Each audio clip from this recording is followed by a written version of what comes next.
His name was Dr. Ignaz Semmelweis, and he was credited with implementing hand washing in a maternity ward in a hospital that was thought to be the savior of mothers. Here's the story.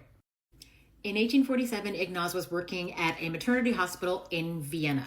In said hospital, there were 2 maternity wards, one staffed by male doctors, the other staffed by midwives.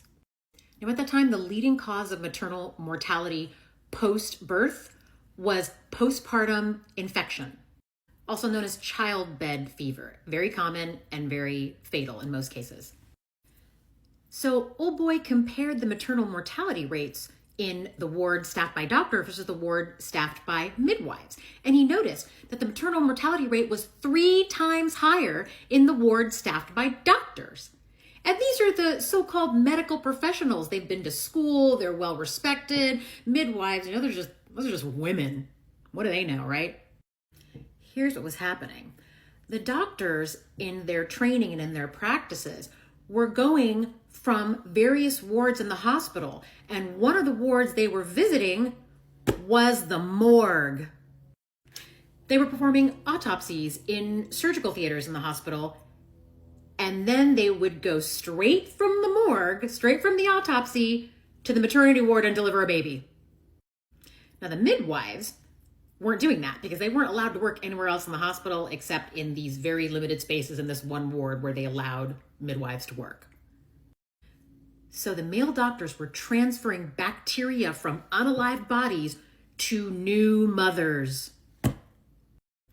So Dr. Semmelweis proposed this. He proposed that everyone in the ward, before they touch a patient, wash their hands with this sort of chlorine lime solution. When that policy was implemented, the maternal mortality rate went from 18% to 2%. Sadly, though, his recommendations clashed with scientific opinion because he couldn't really prove why it worked. I mean, he could show you that when we implemented hand washing, the maternal mortality rate dropped, but he couldn't give you a specific scientific explanation as to why.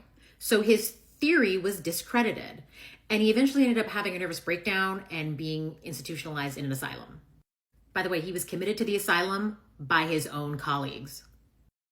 He died 2 weeks later of a gangrenous wound in one of his hands that we think was caused by the beatings that he experienced in the asylum. Sadly, it wasn't until after his unaliving that Louis Pasteur discovered germ theory. And then Joseph Lister piggybacked on that and started using hygienic methods that were very successful. Joseph Lister, as in Listerine.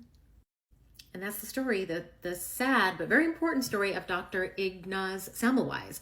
And he was so special that during the pandemic, when lockdown was first initiated, Google honored him with a Google Doodle. And here's the Google Doodle from March 20th, 2020, recognizing Ignaz Semmelweis and hand washing. Fascinating stuff, huh?